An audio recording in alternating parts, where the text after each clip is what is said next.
The Zurathi Battleship Varkuun was, according to every inspection report filed in the last 8 years, completely perfect. Perfect weapons arrays, perfect shield generators, perfect engines capable of maintaining 0.7 light speed for weeks without complaint. The ship had been designed by the Zirkal fleet's finest engineers, a species who'd been building warships since humans were still trying to figure out bronze, and inspected by review boards. So thorough they made accountants look spontaneous. There was only one problem with the Varkuun. It was annoying. Not dangerous annoying. Not combat ineffective annoying. Just persistently, soul-crushingly annoying. The kind of annoying that made career military officers fantasize about early retirement. The lights flickered. Not dramatically, just enough to make you think something was about to explode, even though nothing ever did. The air recyclers hummed at exactly the frequency that made your back molars vibrate. Bulkhead doors locked themselves at random, usually when you were carrying something heavy or were late for a shift. And once every few cycles, the ship would launch a reconnaissance drone completely unprompted, which was awkward during peace negotiations and expensive during budget reviews. Fleet Command had investigated, twice. Both times, every system tested nominal.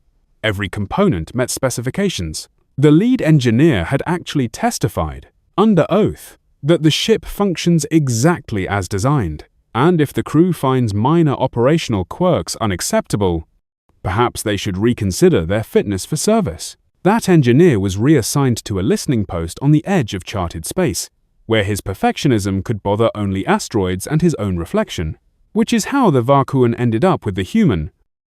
Elias Mercer arrived on a Tuesday with a backpack, a coffee thermos, and absolutely no idea he was about to become a fleet-wide cautionary tale. He was 34 standard years old, average height by human standards, with perpetual stubble that suggested grooming was more of a hobby than a habit.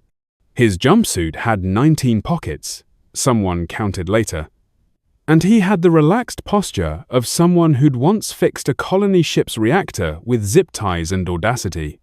Captain Varkuun met him at the airlock. Varkuun was a career officer with 12 successful campaigns, 1 nervous breakdown, and the deeply held belief that most problems could be solved through proper procedure and military discipline. He was about to learn he was wrong. "Engineer Mercer," Varkuun rumbled, his translator rendering his voice with appropriate gravitas. "Welcome aboard the Varkuun. Your assignment? 2 weeks. Diagnostic only.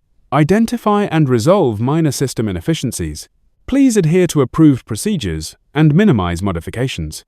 "Sure thing, Captain," Elias said, shaking Varkuun's hand with enthusiasm that made the captain's translator spike in pitch.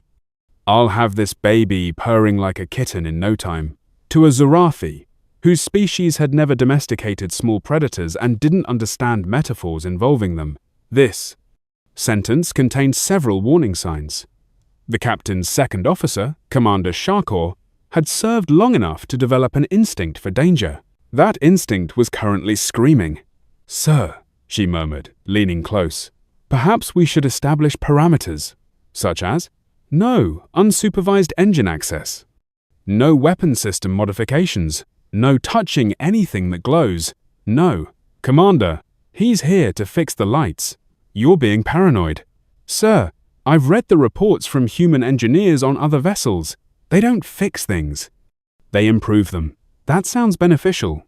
"Sir, the Galloway station asked a human to repair their docking clamps. He fixed the clamps. He also, apparently by accident, redesigned their entire traffic control system. They still don't know what he did. They're just grateful it works." Varkuun waved her off. "We'll monitor him closely. Worst case, we stop him before any real changes occur." In the official inquiry 6 months later, those words were cited as evidence of catastrophic optimism. Elias started with the lights because, in his words, they're making everyone twitchy, and twitchy people make mistakes. He spent day 1 just watching. He sat in the mess hall with a datapad, timing the flickers with the focus of a researcher studying rare wildlife. He walked corridors with a voltage meter, muttering things like, "What the hell is this reading?"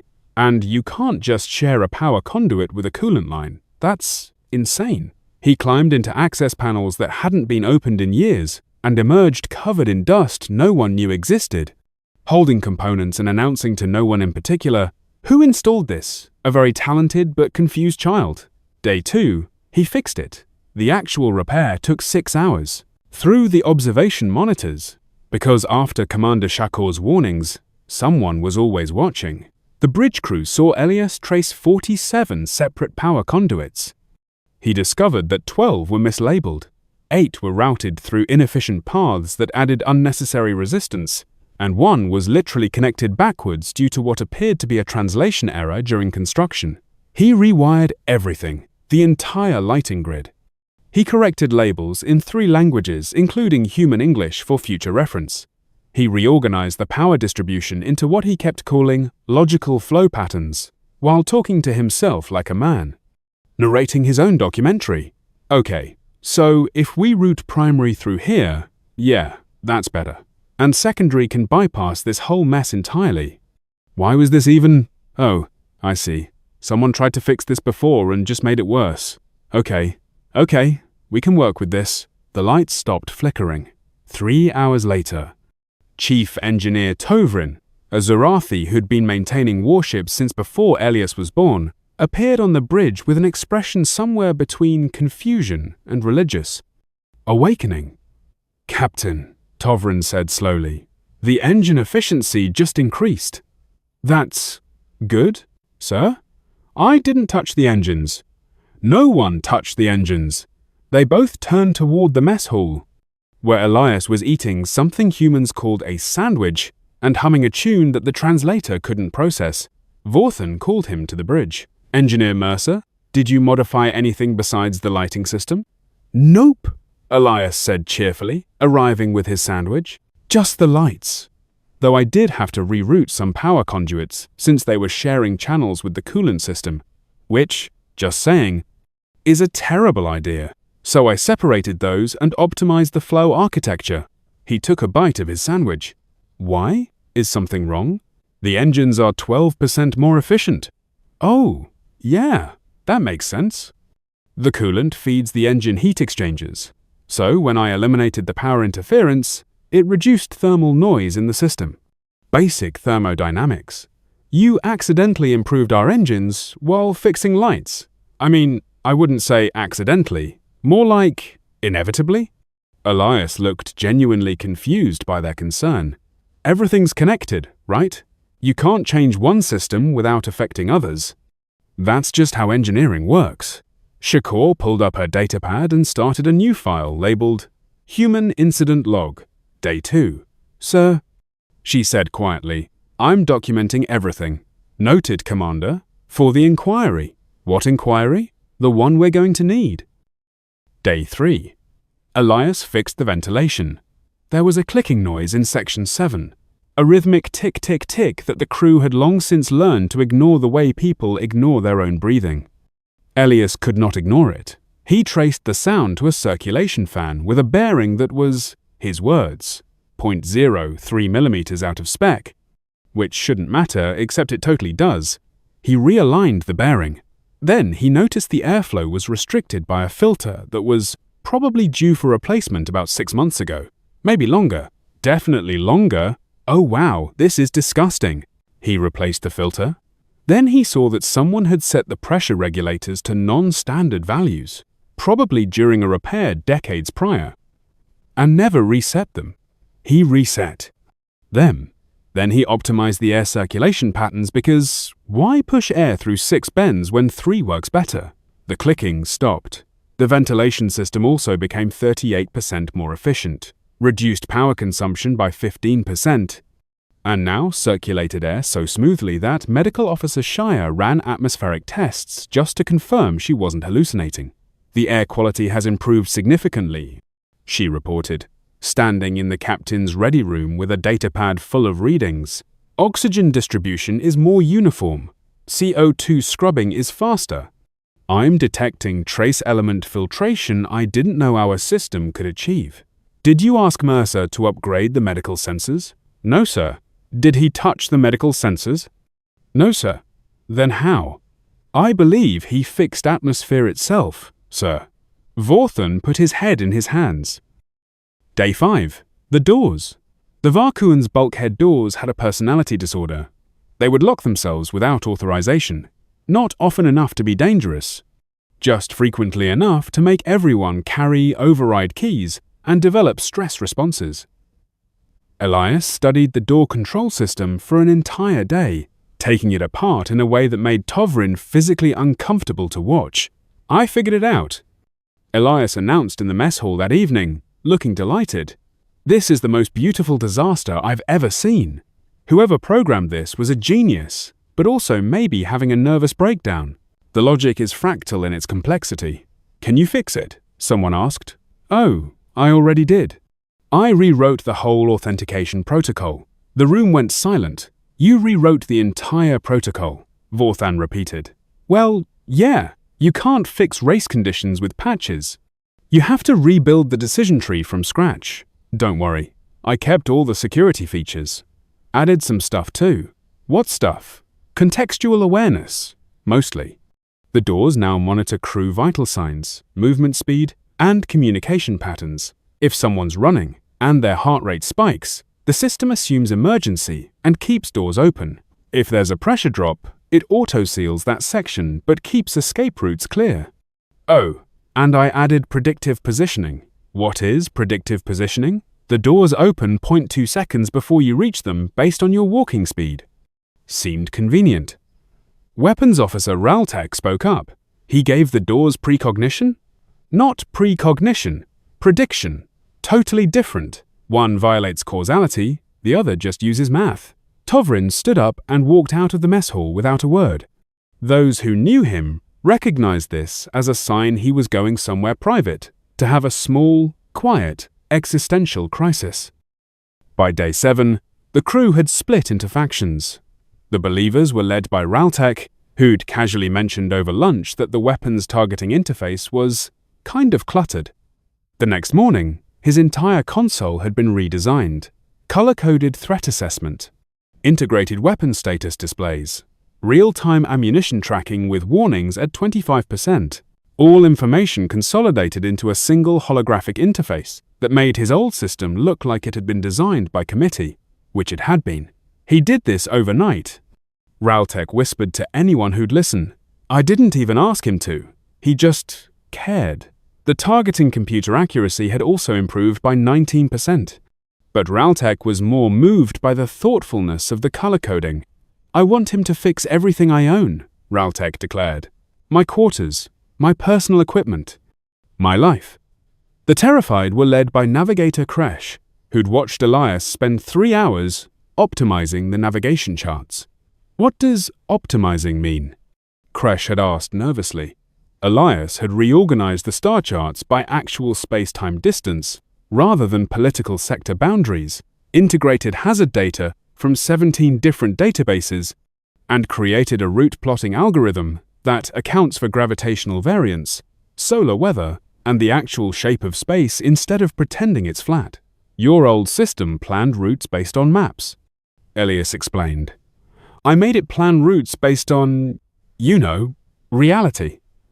And the difference is? About 8% faster travel time and fewer surprise encounters with stellar phenomena." Kresh stopped sleeping through the night. The documentarians were led by Shakur, who decided that since they couldn't stop Elias, they should at least create a comprehensive record for future civilizations to study. Her log from day 8, 9 a.m. Human enters engine room. States intention to just look around. This is never just looking. 9:20 a.m.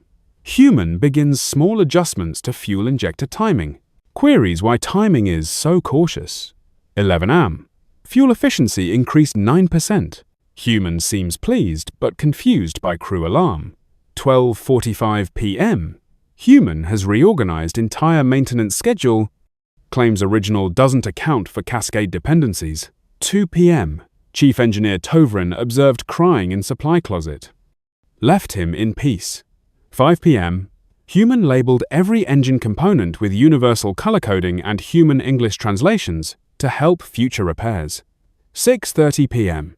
Propulsion efficiency increased 23%. Fleet Command sent 3 urgent inquiries. We have no answers to give them. At 8 p.m., human emerged from engine room covered in coolant, drinking coffee, muttering about the elegance of balanced systems. He seems happy. We are not. That evening, Shakor presented her report to Captain Vorthan in his ready room. Sir, in 8 days, this human has modified 17 major systems. Average performance improvement, 26%. Power consumption reduction, 18%. At this rate, by day 14, we'll be commanding a fundamentally different vessel. Is that bad? I don't know, sir. That's what terrifies me most. Day 10 was when everything escalated. Elias had been circling the engine room for days, observing, measuring, asking questions that made Tovrin increasingly nervous. The crew had learned to recognize this behavior as the prelude to what they'd started calling an Elias event. That morning, Elias approached Tovrin with a tablet full of schematics. Quick question, Elias said. Why does this ship run hot? Tovrin's species didn't sweat, but if they could, he would have started. Define hot. Your reactor sits at 87% of maximum safe operating temperature during normal flight. The coolant system is constantly compensating. The ambient temperature throughout the ship is 3 degrees higher than your species' comfortable range, which is why everyone wears lighter uniforms. The ship is functionally running a low-grade fever 24/7. That's within acceptable parameters. Okay, but why? Elias pulled up a diagram. Your reactor produces X heat. Your coolant system can handle X minus 12%, so you're always running in deficit. That's not a feature, that's just bad math. This ship was designed by the greatest engineers in Zurathi history. Right, and I'm sure they did an amazing job with the technology and knowledge they had. But I think I see the problem. Elias zoomed in on the schematic. Your thermal distribution network has 7 heat exchangers, but they're not balanced. 3 of them handle 60% of the load because of how the plasma conduits are routed. The other 4 are basically decorative. And you want to? Oh no, and Hevid? Rebalance the entire thermal distribution system, optimize the plasma flow architecture, and upgrade the coolant cycling protocols. Elias said this like he was suggesting they reorganize a closet. It's not complicated, just tedious. 2 days, maybe? Tovrin looked at Vorthan. Vorthan looked at Shakor. Shakor looked at her steadily growing incident documentation. Engineer Mercer, Vorthan said carefully, your assignment is diagnostic work. Redesigning the thermal management system seems ambitious. Is it though? You asked me to fix problems. This is a problem. It's functioned this way for 8 years.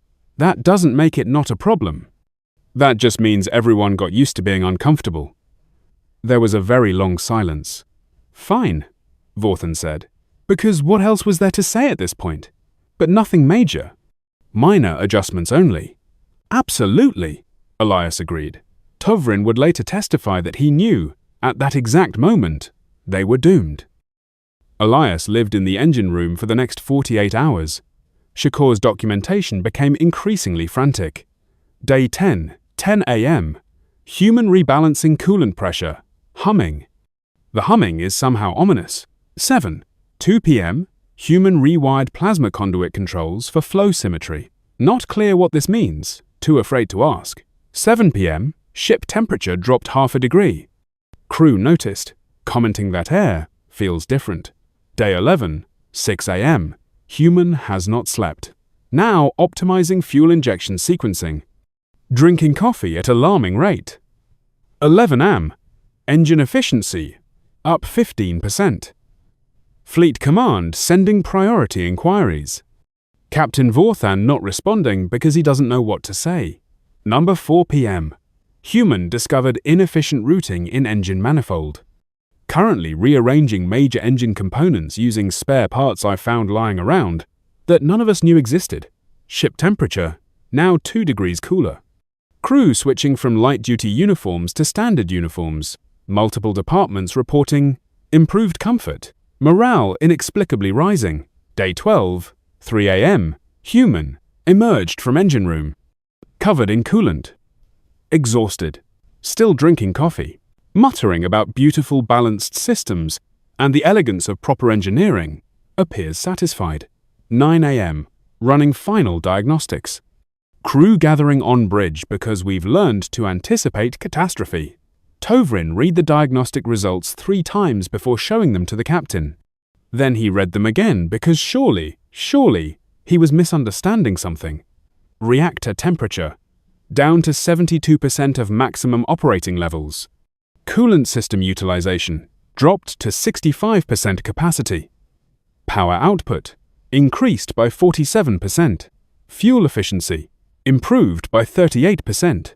Propulsion capability, higher acceleration, higher top speed, smoother operation across all parameters, and the ship was quiet.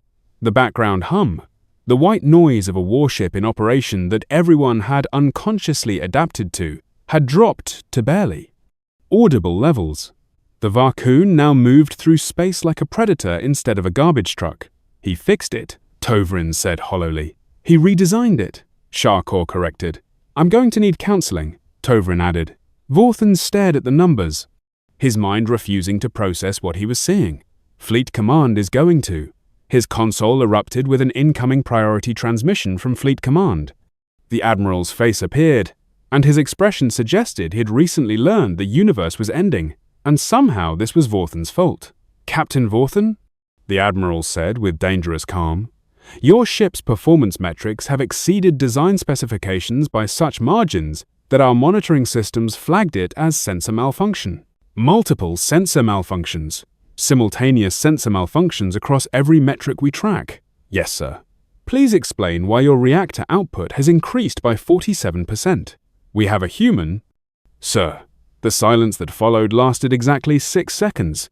You have a human. Yes, sir. Doing what, exactly? Fixing things, sir. And by fixing, redesigning major ship systems. Yes, sir. Without authorization. We tried to stop him, but he's very enthusiastic. Another pause. When the Admiral spoke again, his voice could have cut steel. Stop him. Immediately. I'm not entirely sure we can, sir. Captain, that is an order. From the engineering console, Elias's voice rang out cheerfully. Oh, you can tell Fleet Command I'm basically done. Just need to calibrate a few final systems and document everything.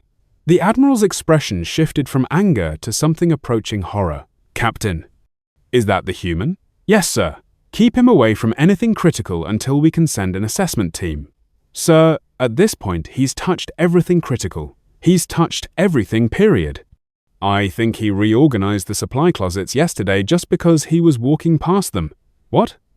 He said they weren't optimally arranged. He was correct. Retrieval time decreased by 30%. The Admiral closed his eyes. I'm sending a team. Don't let him near anything else. Sir, with respect, I don't think we could stop him if we tried. Yesterday, he fixed the waste recycling system because it bothered him. We didn't even know there was a problem. Now it works better than it ever has. He's like a force of nature, except forces of nature don't leave detailed documentation in 3 languages. The transmission ended abruptly.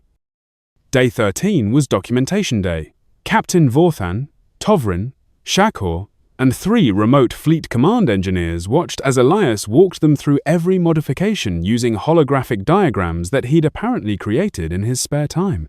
Okay, so, starting with power distribution, he'd reorganized 42 systems, rewritten 16 control algorithms, physically rerouted 11 major conduit pathways, optimized 29 subsystem protocols, and added features no one had requested, but everyone immediately wanted.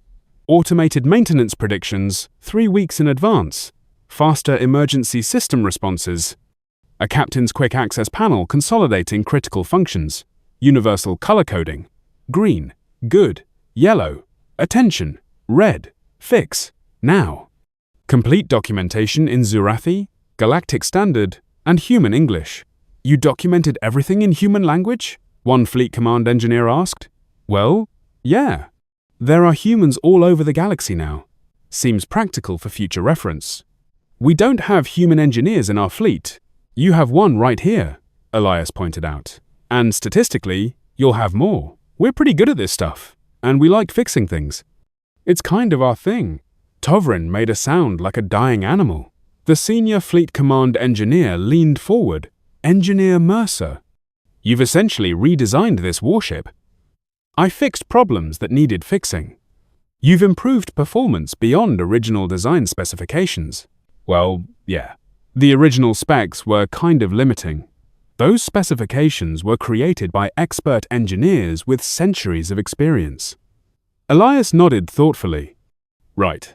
But they didn't have outsider perspective. Sometimes you need someone who doesn't know how we've always done it to see how it could be done better. No disrespect to your engineers. They did great work. I just tidied up. You tidied up a battleship. Is that not what you wanted? The engineer terminated the connection without responding. 3 days later, Fleet Command issued updated regulations. Regulation 7.47, Human Engineering Protocols. Humans may modify maximum 3 minor subsystems per deployment. All modifications require prior command approval. Complete system backups mandatory before human access. Humans prohibited from just looking around in engine rooms. Coffee rations capped at 4 servings per day. Caffeinated humans classified as high-energy risk factors. Humans banned from unsupervised access to reactors, weapons, life support, or anything that glows.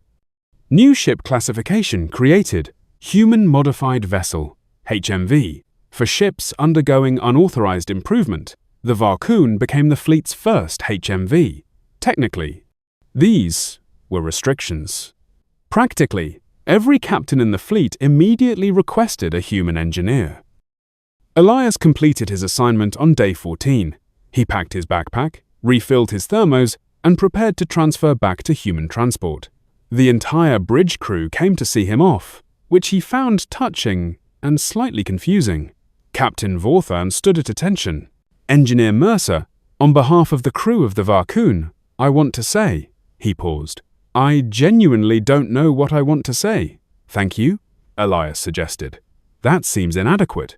You could say it was educational? For whom? You learned nothing. You just taught us that everything we thought we understood about our own ship was wrong. Not wrong, Elias insisted. Just suboptimal. There's a difference. Shakor stepped forward. Will you share what you learned here with other humans? Oh, definitely. I'll write it up, post my techniques and findings. That's how we learn. Someone figures something out, shares it online. Suddenly, everyone knows. Crowdsourced engineering. Your entire species shares advanced modification techniques freely? Well, yeah. Information wants to be free, you know? The crew exchanged glances that communicated species-wide concern. Raltek called out. Murphy, wait! It's Mercer. Whatever. Question. If there's ever real combat, can I request you on my team? Really? Really?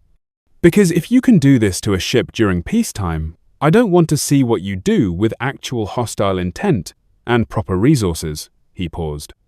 Also, I want to make sure you're pointing your improvements away from me, Elias grinned. Deal. As the airlock sealed, Tovrin turned to Shakor. I'm updating the xenobiology database. What are you entering? Warning. Humans cannot observe suboptimal systems without fixing them. They do not distinguish between acceptable and perfect. They treat engineering as an ongoing moral obligation to improve everything they encounter. That won't fit the standard format.